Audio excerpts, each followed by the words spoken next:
오늘 로마서 15장 1절에서 13절 말씀을 통해서 우리 그리스도인들이 살아야 할 삶의 모습 가운데 가장 중요한 부분, 곧 하나님께 영광을 돌리는 삶에 대해서 살펴보고자 합니다.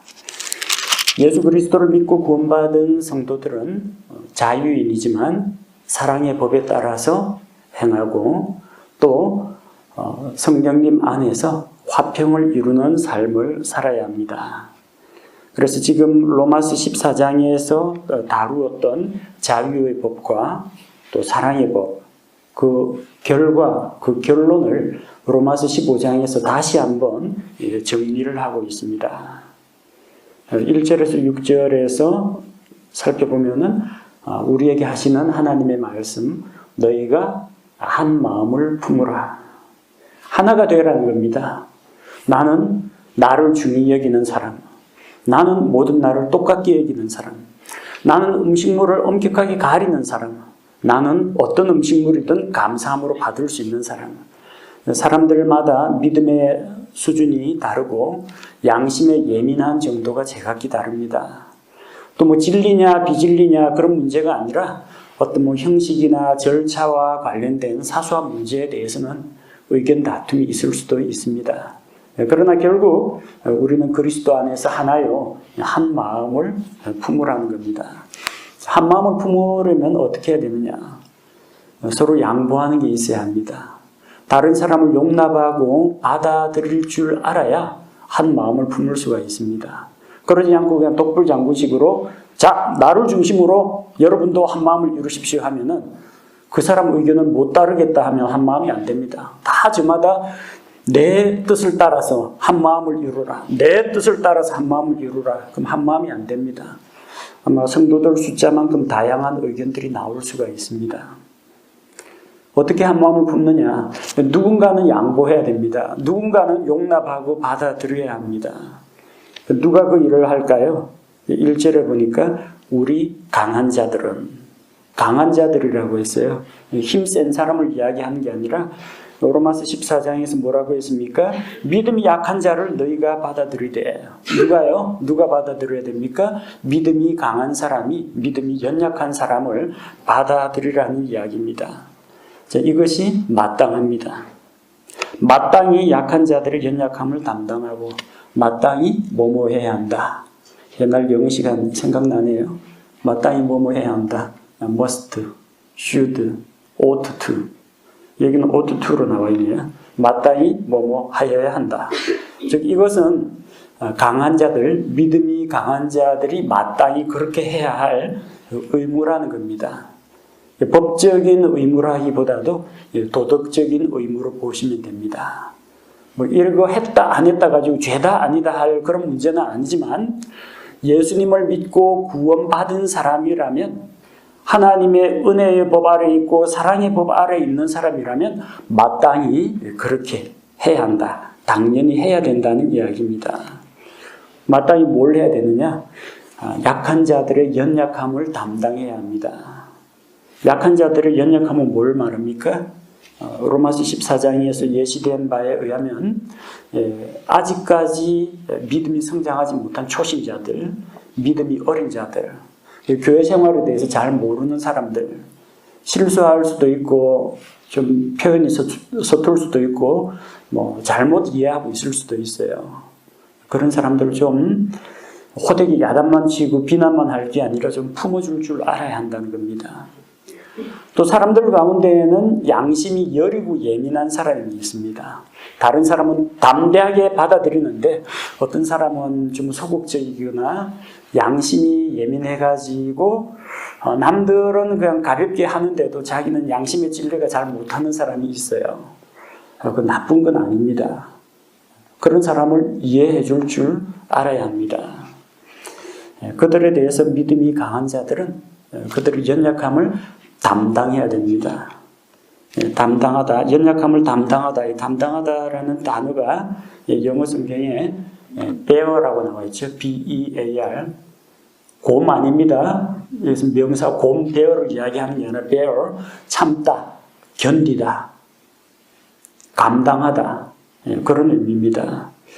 그런 사람들을 볼 때 믿음이 강한 사람 입장에서 믿음이 어린 사람, 연약한 사람 볼 때는 개구리 올챙이 시절을 기억 못한다고 답답해가지고 못 견뎌하는 사람이 있습니다. 자기도 초신자 때 다 그렇게 한 번씩은 해봤을 텐데 아니 어떻게 예수님 믿으면서 그럴 수가 있느냐, 아니 아직까지 왜 그렇게 변화가 없느냐, 다른 사람 보면 갑갑합니다.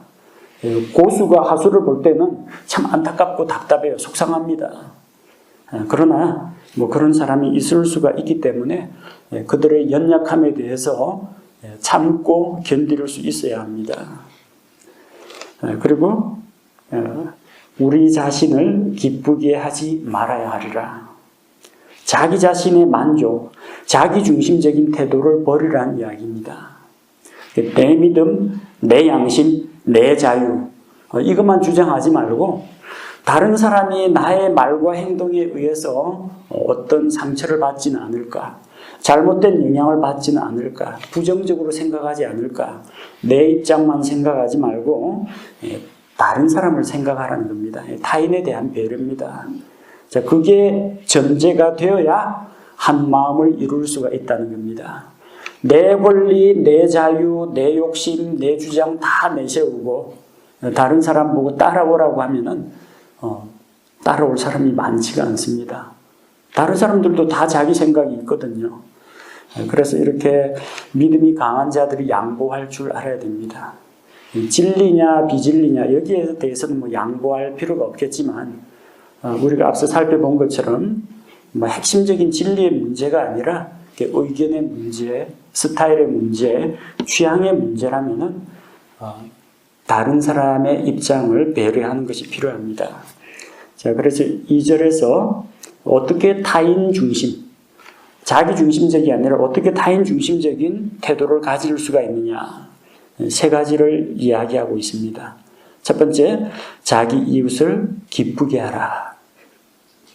나의 기쁨과 나의 만족이 아니라 다른 사람을 기쁘고 즐겁게 하라는 겁니다. 어떻게 다른 사람을 기쁘게 합니까? 좋은 말은 다른 사람의 마음을 즐겁게 합니다. 남을 깎아내리고 비난하고 비꼬는 말 하는 것보다는 다른 사람을 칭찬하고 격려하는 말이 다른 사람을 기쁘게 합니다. 별 어려운 거 아니에요. 돈 드는 것도 아닙니다. 다른 사람에 대해 조금만 생각하고 배려를 하면 얼마든지 이웃을 기쁘게 할 수가 있습니다. 근데 무조건 기쁘게만 하라는 이야기는 아니에요. 두 번째가 있죠. 자기 이웃의 유익을 구하라고 했습니다. 다른 사람 즐겁게 하려면 비유만 잘 맞춰주면 됩니다. 다른 사람이 신앙생활을 게으르게 하더라도 야단치지 말고 그냥 다른 사람 아픈 곳은 건드리지 않고 그냥 좋게 그냥 좋은 이야기만 하고 그렇게 하면 그 사람이 기뻐합니다. 근데 내가 말씀으로 도전하고 권면하면요, 그 사람이 시무룩할 수가 있습니다. 좀 기분이 언짢을 수가 있습니다. 그 사람을 기쁘게 못한다는 이야기죠. 근데 우리가 다른 사람을 기쁘게 해주는 일에만 관심을 두면요, 다른 사람의 영적인 성장을 도와줄 수가 없습니다. 목사가 설교 말씀을 해야 되는데 잘못된 거, 성도들이 고쳐야 할 거, 우리가 좀 더 성장해야 될 거, 이런 것들을 강단에서 이야기해야 되는데 성도들을 기쁘게만 하려면 어떻게 됩니까? 앞에 나와서 농담 따먹기나 하고 재미있는 이야기나 하고 세상 돌아가는 이야기 가지고 어쨌든 이런 이야기 가지고 코미디언 목사들 있죠? TV 부흥사 가운데서 재치있고 재미있는 말, 에피소드 그런 거 가지고 사람들 기쁘고 즐겁게 합니다. 막 웃음이 터지고 박수가 터집니다. 성경 말씀은 안 들어가 있어요. 앞에 나와 원맨쇼 하는 겁니다. 사람들을 기쁘게 하는 건 좋은데 두 번째가 뭐예요? 자기 이웃의 유익을 구해야 합니다. 때로는 기쁨을 주지 못하고 약간 감정이 상할 수도 있어요. 책망하거나 권면하는데 기분 좋을 사람은 없습니다. 그러나 그 사람의 영적인 유익을 위한다면은 좀 기분 안 좋은 말도 때로는 해야 됩니다. 그 목표는 무엇입니까? 그 사람을 그리스도 안에서 바르게 세워주는데 그 목표가 있습니다. 왜 우리가 타인 중심의 생활을 해야 되느냐? 왜 타인을 배려해야 되느냐? 그러면 좋게 넘어가자. 인간적으로 좀 모나지 않고 둥글둥글 삽시다. 그런 의미가 아닙니다. 최종 목표는 그 사람의 마음을 얻기 위해서 그 사람을 기쁘게 하고, 그러는 한편 그 사람의 영적인 유익을 채워주고, 최종적인 목표는 그 사람이 그리스도 안에서 말씀 위에 믿음 안에서 굳건하게 세워지도록 하는 데 목표가 있다는 겁니다. 이것이 목회하는 목회자들의 주요 관심 사항이고, 교제 나눌 때도 이런 목표 가운데서 해야 됩니다. 그 사람을 말씀 가운데 세워줘야 됩니다. 그 사람에게 영적인 유익을 끼쳐야 됩니다. 그를 위해서 다른 사람을 기쁘게 하고 배려하고 양보하고 용납하는 겁니다.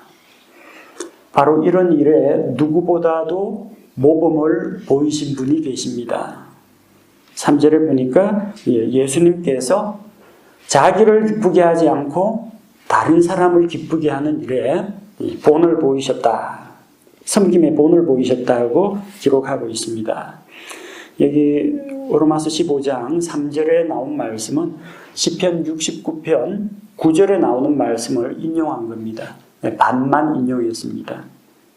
시편 69편 9절, 주의 집에 대한 열심이 나를 삼켰고 주를 모욕하는 자들의 모욕이 나를 덮쳤나이다. 저 앞쪽에 나오는 전반부 내용은 주의 집에 대한 열심이 나를 삼켰고, 어디서 본문 기억나십니까?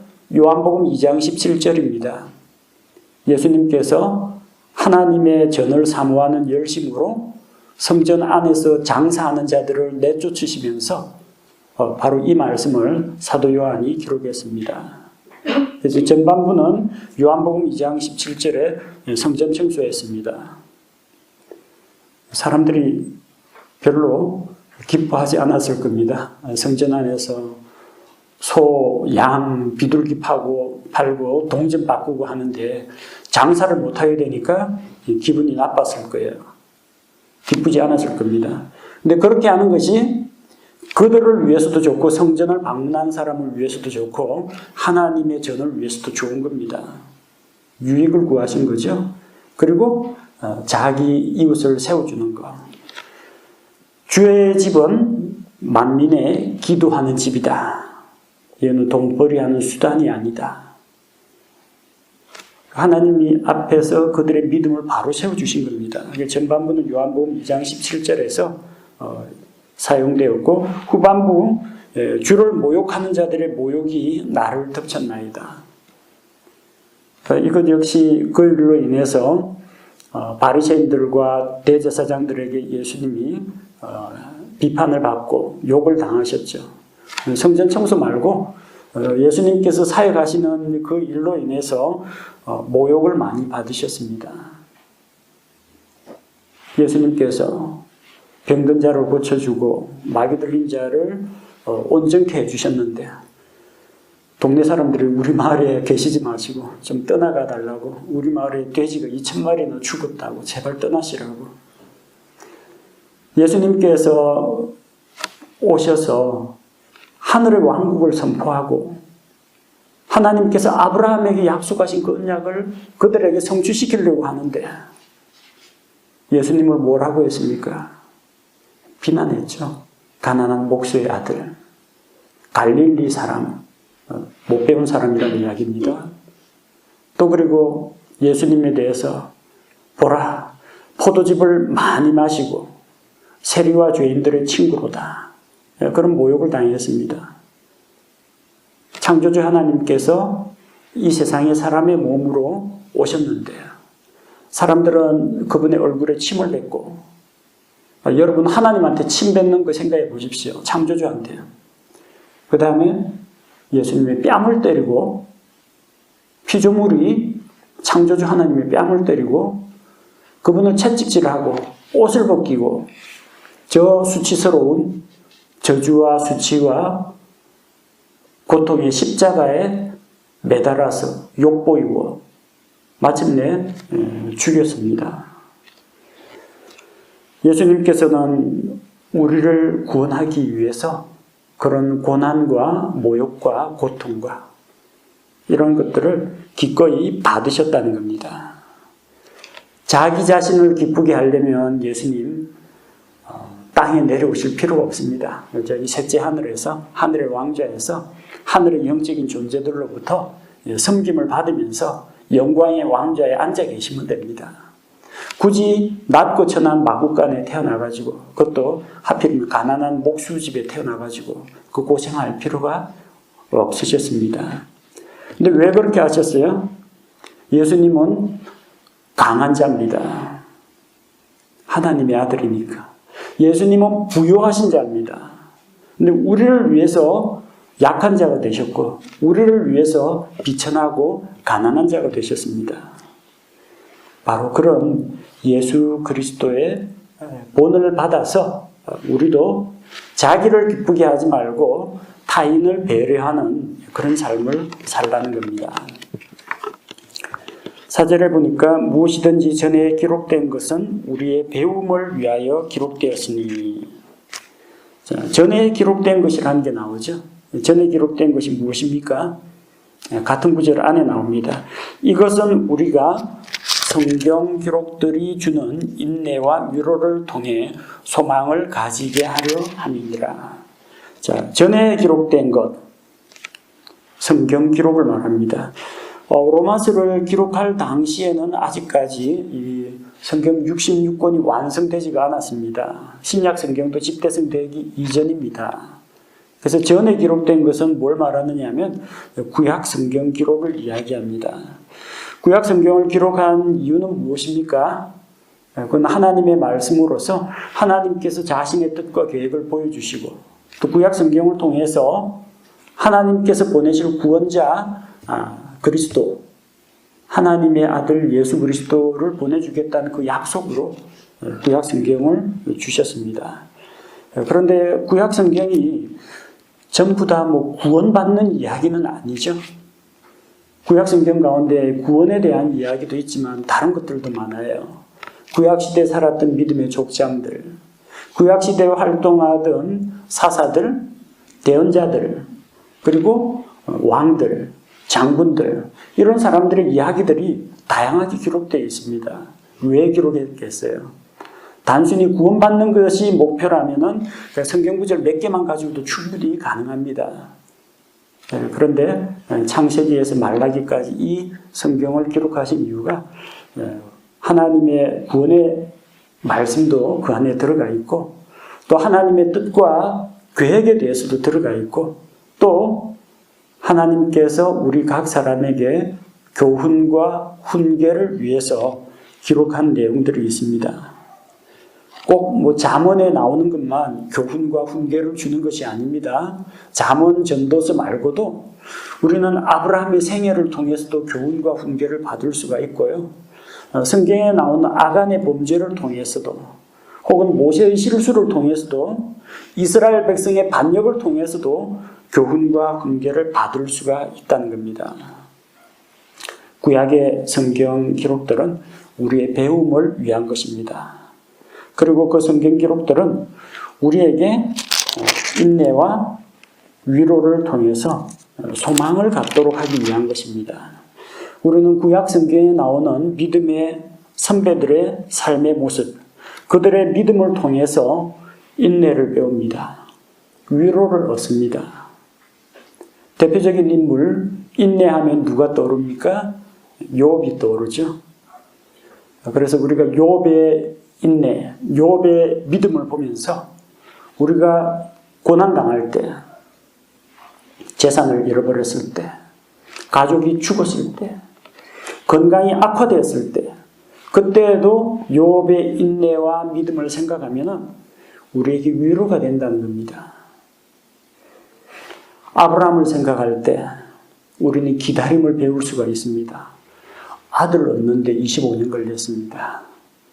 물론 불가능한 그런 상황에서 하나님께서 기적적으로 그에게 생명의 씨를 주셨습니다.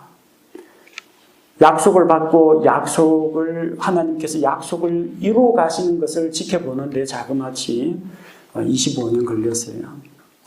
우리에게 하나님의 약속이, 기도 응답이 더디다고 생각할 때 아브라함을 생각하면 위로가 됩니다. 다윗을 볼 때 우리에게 본받을 점들, 또 혹은 다윗의 실패나 실수를 통해서 배워야 할 점들이 있습니다. 우리는 성공한 사람들을 통해서도 배우고 실패한 사람들을 통해서도 배웁니다. 성공한 사람들을 통해서는 그들의 발자취를 본으로 삼으면 되고, 또 실패하거나 실수한 사람들을 통해서는 우리가 반면 교사로 삼아가지고 우리가 동일한 오류에 빠지지 않도록 경계거리로 삼으면 됩니다. 고린도전서 10장 6절과 11절에 같은 내용이 기록되어 있습니다. 이제 이런 일들이 우리의 본보기가 되었으니 이것은 그들이 탐한 것 같이 우리도 악한 것들을 탐하지 아니하게 하려 함이라. 이제 이 모든 일은 그들에게 본보기로 일어났으며 또 그것들은 세상의 끝을 만난 우리를 훈계하기 위해 기록되었느니라. 고린도전서 10장에 여러 가지 사례들이 나옵니다. 그들 가운데 어떤 이들이 원망하고 불평했다. 그들 가운데 누구는 반역을 저질렀다. 그들 가운데 누구는 간음을 행하였다. 자, 그런데 그들의 삶의 열매, 결과가 어땠느냐? 하나님 앞에 징계받고 심판당하고 멸망했다. 따라서 우리는 그렇게 하면 안 된다. 이런 본을 우리에게 보여주고 그 구약 시대에 일어났던 그 사건들 혹은 어떤 인물들 그 이야기가 우리를 훈계하기 위해서 기록되었다는 겁니다. 그리고 5절과 6절에 이제 서로 같은 마음을 품으라고 했습니다. 5절에 이제 인내와 안위의 하나님께서 너희에게 그리스도 예수님을 따라 서로를 향해 같은 마음을 갖게 하사. 하나님께서 예수님을 통해서 한 마음을 갖게 하십니다. 어떤 하나님께서요? 인내와 안위의 하나님. 앞서 우리가 성경 기록은 구약시대에 기록된 그 성경 기록은 믿음의 선진들의 그 본을 통해서 우리에게 우리가 인내하고 위로를 얻게 한다고 했죠. 바로 하나님이 인내와 안위, 인내와 위로의 하나님이시라는 겁니다. 하나님은 인내하십니다. 죄인들을 향하여 오래 참고 계십니다. 우리에게 기회를 주십니다. 회개할 수 있는 기회를 주십니다. 나태한 가운데에서 다시 일어설 수 있는 기회를 주십니다. 믿음으로 도전하고 승리할 수 있도록 우리에게 기회를 주십니다. 오래 참고 기다리십니다. 또 우리에게 하나님께서 위로를 주십니다. 하나님께서 위로의 하나님이신데 우리 모든 환난 가운데에서 우리를 위로하사 우리로 하여금 하나님께 받는 위로로서 모든 환난 중에 있는 자들을 능히 위로하게 하시는 이시로다. 하나님은 우리를 향하여 오래 참으시고 또 우리를 위로하시는 분이십니다.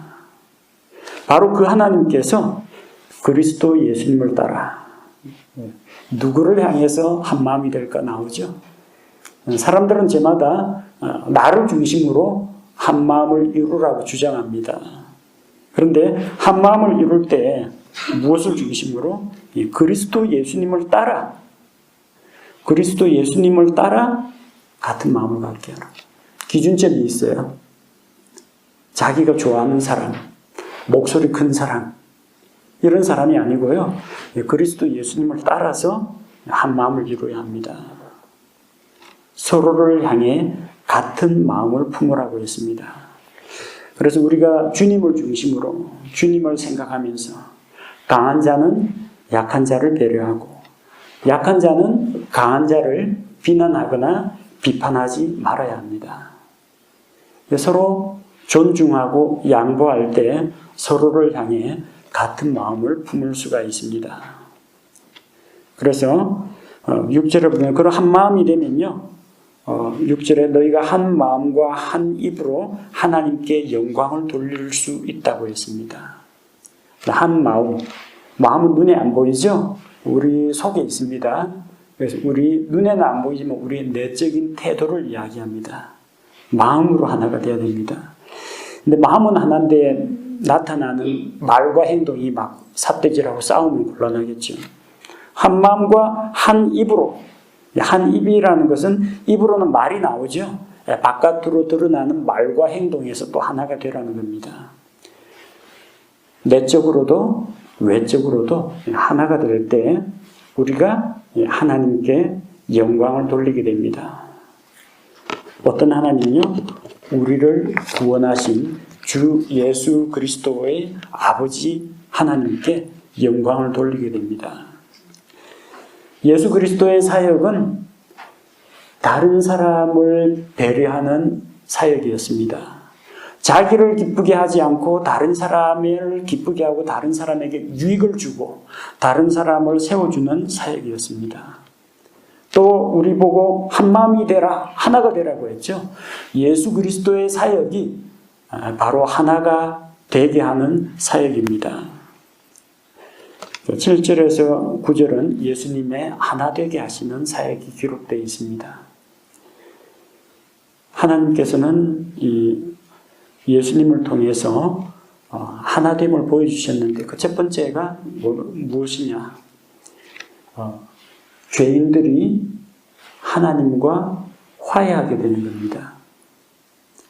죄로 인해서 하나님과 원수가 되었는데 예수님께서 중보자가 되셔가지고 하나님과 사람 사이에 중보자가 되셔가지고 사람들의 죄를 대신 속죄하고 그 죄값을 자기 피로 하나님 앞에 지불하시고 화해시켰습니다. 죄인들이 하나님 앞에 나아오게 하는 사역입니다.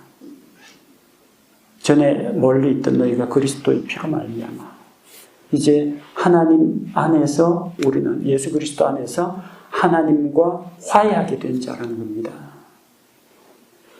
자, 예수 그리스도의 사역이 하나 되게 하는 사역이기 때문에 우리도 하나가 되어야 합니다. 이러므로 그리스도께서 하나님의 영광을 위해 우리를 받아들이신 것 같이 너희도 서로를 받아들이라. 왜 우리가 한 마음 되어야 하느냐? 왜 우리가 하나가 되어야 하느냐? 예수님께서 바로 그 일을 하셨습니다. 하나님과 죄인 사이를 화목하게 하셨기 때문입니다. 자, 두 번째 예수님의 하나 되게 하는 사역은요, 전에 서로 하나로 묶이지 못하는 물과 기름같이 결코 하나가 될 수 없는 그런 관계가 있습니다. 남자와 여자의 차이보다 더 큰 차이가 있어요. 백인과 흑인 사이의 갈등보다 더 심한 차이가 있습니다. 유대인들이 이방인 대하는 태도입니다. 유대인들은 선민의식에 사로잡혀 있습니다. 그들은 이방인들은 이 할례받지 못한 짐승 같은 자라고 생각했습니다. 자, 그런데 예수님께서 어떻게 이 섞일 수 없는 유대인과 이방인들을 하나로 만드셨느냐? 유대인들을 하나님께로 인도하기 위해서 예수님께서 할례자의 사역자가 되셨습니다. 하나님의 영광을 위하여. 자기 땅에 왔지만 자기 백성 유대인들이 예수님을 받아들이지 않았습니다. 예수님께서는 유대인들 중심으로 사역을 하면서 그들을 하나님께로, 아버지 하나님께로 이끌리고 있습니다. 너희 조상 아브라함의 하나님, 이삭의 하나님, 야곱의 하나님께로 돌아오도록 회개하고 하나님께로 돌아오도록 했습니다. 왜 그렇게 했어요? 유대인들이 하나님께 돌아와서 하나님께 경배하고 찬양하고 할 때 하나님께서 약속하신 그 제사장 민족이 됩니다. 그리고 그렇게 함으로써 하나님께서 그들의 조상 아브라함과 약속하신 그 조상들과 맺은 언약이 성취가 됩니다. 그를 통해서 유대인들은 구원을 받고 또 그들을 하나님께로 인도함에 따라서 구원받은 유대인들이 하나님께 예배하고 찬양하게 될 때 하나님이 영광 받으십니다. 또 한편으로 예수님께서는 이방인들을 위한 사역을 하셨습니다. 하나님께서 하나님을 알지 못하고 율법의 말씀도 모르고 진리도 없이 그냥 말 못하는 우상들에게로 끌려가던 이방인들에게 오래 참으시고 긍휼을 베풀어 주셨습니다. 왜 그렇게 하셨어요? 이방인들이 구원을 받아서 하나님께 영광을 돌리게 하기 위해서입니다. 사무엘기하 22장 50절에 그러하온즉 오 주여 내가 이 교도들 가운데서 주께 감사를 드리며 노래로 주의 이름을 찬양하리이다. 이게 본문 9절 말씀, 이게 바로 여기 사무엘 하에서 인용한 말씀입니다. 이 교도들이 하나님께로 돌아와서 하나님께 예배하고 찬양하면 하나님 영광 받으십니다. 예수 그리스도께서 이방인들을 하나님께로 인도하여 하나님과 이방인들도 화해하게 함으로 말미암아 결국은 하나님께 영광 돌리는 사역을 했다는 겁니다. 자, 그래서 유대인 구원했어요? 이방인 구원했어요? 그리스도 안에는 유대인이나 이방인이나 구분이 없습니다. 이 둘이 그리스도 안에 하나로 합쳐질 수 있다는 겁니다. 유대인들은 이방인들과 상종하지도 않습니다. 그러나 그리스도께서 유대인들을 구원하여 받아들이시고 이방인들을 구원하여 받아들이면은 이제는 유대인, 이방인이 아니라 그냥 그리스도인입니다. 하나님의 자녀입니다. 하나님의 백성입니다. 하나가 될 수가 있다는 거죠. 그래서 10절에서 13절은 유대인들과 이방인들이 하나가 된다는 말씀입니다. 10절에 이방인들이 그분의 백성과 함께 기뻐한다고 했어요. 그분의 백성은 하나님의 백성, 유대인들을 이야기합니다. 신명기 32장 43절에 오 너희 민족들아 그분의 백성과 함께 기뻐하라 기록되어 있습니다. 신명기가 뭡니까? 신명기 하나님께서 다시 한번 율법을 설명하신 율법서입니다. 누구를 위해 기록됐어요? 구약시대 유대인들을 위해 기록한 겁니다. 그런데 그 신명기 말씀에 너희 민족들아 라고 나옵니다. 성경에는 민족, nation이 나오고 민족들, nations가 나옵니다. 한 민족 하면은 성경에서는 이스라엘 민족을 이야기해요. 민족들을 하면은 모든 민족들, 이방인들을 이야기합니다. 오 너희 민족들아 그분의 백성과 그러니까 이방인들아 유대인들과 함께 기뻐하라 그 이야기예요. 놀랍지 않습니까? 이게 구약 유대인들의 율법서 신명기에 기록된 말씀입니다. 그 신명기에 이 말씀을 기록한 건요. 예수 그리스도께서 오셔서 율법을 완성하시면 이게 성취가 된다는 이야기입니다. 11절에는 이방인들과 유대인들이 함께 주를 찬양하게 될 것이 기록되어 있습니다. 본문의 말씀은 시편 117편 1절에서 인용한 겁니다. 오 너희 민족들아 주를 찬양하라. 너희 모든 백성들아 그분을 찬양할지어다. 너희 모든 민족들아 너희 모든 백성들아.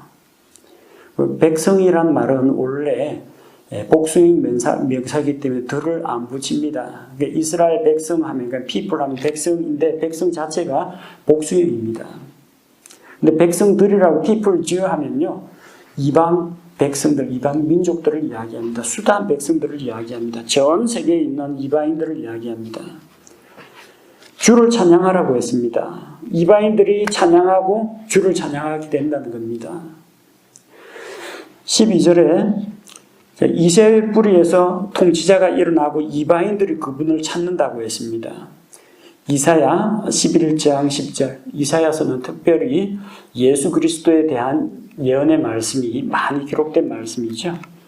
그날에 이새의 뿌리가 있어서 이새는 다윗의 아버지입니다. 이새의 뿌리가 있어서 그것이 백성들의 기로 설 것이요 이방인들이 그것을 찾으리니 그가 베푸는 안식이 영화로우리라.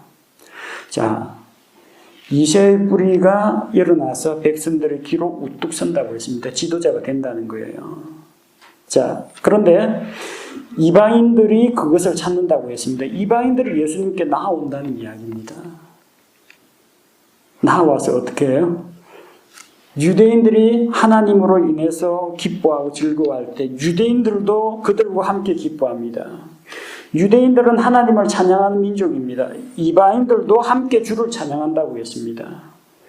이새의 뿌리에서 다윗의 후손으로 오신 예수 그리스도는 유대인의 왕으로 오셨습니다. 그런데 이방인들이 그 왕에게 나와서 왕을 찾아온다는 겁니다. 그러니까 모두 다 주님의 백성이 된다는 이야기죠.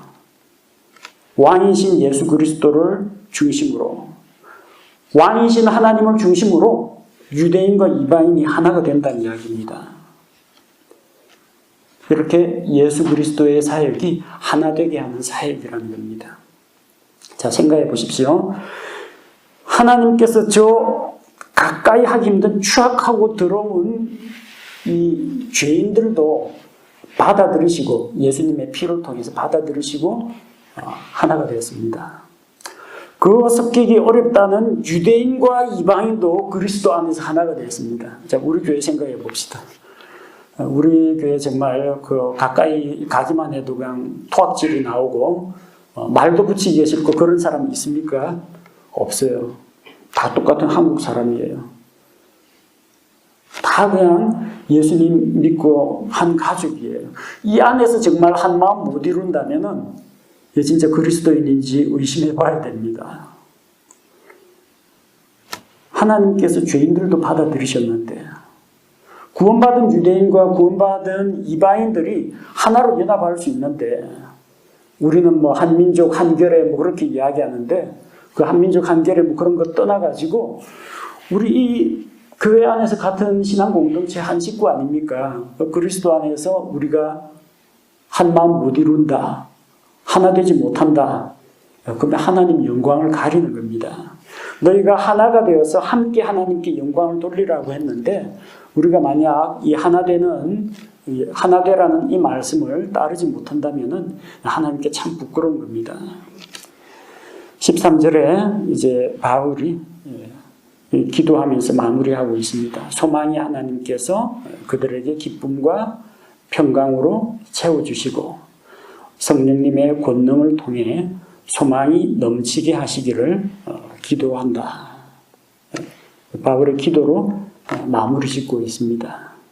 이 중요한 이야기, 그리스도인으로서 어떻게 살아야 할 것인지는 거의 여기서 거의 마무리가 됩니다. 14절 이후에 나오는 것은 바울의 앞으로의 사역 방향과 그 다음에 로마 방문 계획에 대한 이야기입니다. 좀 현실적인 구체적인 이야기들이고요. 그리스도인으로서 어떻게 삶의 모습을 보일 것인가, 어떤 삶을 살아갈 것인가 하는 내용은 지금까지 로마서 12장에서 오늘 로마서 15장 상반부까지 해서 거의 대부분 다 다루었습니다. 오늘 말씀을 간략히 정리해 보도록 하겠습니다. 우리는 성경 말씀을 통해서 교훈을 받고 배워야 합니다. 성경은 우리의 구원을 위해서 또 하나님의 뜻과 계획을 알려주시기 위해서 기록되었는데 또 한편 성경을 기록하신 목적은 우리에게 교훈을 주기 위해서 기록되었습니다. 따라서 성경 기록을 이거 뭐 유대인들의 구약 성경은 유대인들의 경전 이런 식으로 생각할 게 아닙니다. 성경 기록을 다 흘러간 옛날 이야기, 지나간 과거의 역사라고 생각해서는 안 됩니다. 과거의 역사에서 배우지 못하면 미래가 없습니다. 우리는 구약 성경을 과거에 흘러간 옛날 이야기가 아니라 오늘 우리에게 주시는 교훈과 지침으로 삼아야 합니다. 그리고 자유의 법, 사랑의 법, 그리고 자유와 사랑이 조화를 이룰 때 성령 안에서 화평의 법을 이루어야 됩니다. 화평의 법은 무엇을 말합니까? 우리가 서로 받아들이고 한 마음을 품고 하나가 되어서 하나님께 영광을 돌리는 것을 말합니다. 하나님께서 예수 그리스도를 통해서 죄인들을 용서하고 받아들이셨어요. 우리가 용서하기 싫고 받아들이기 싫은 사람이 있더라도 예수님을 통해서 그 사람을 받아들여야 됩니다. 이게 그리스도인의 삶의 모습입니다. 우리가 그렇게 하나가 되고 한 마음이 되고 함께 그리스도 안에서 하나가 될 때 하나님께 영광을 돌리게 됩니다. 그것이 예수 그리스도를 본받는 그리스도인의 생활입니다.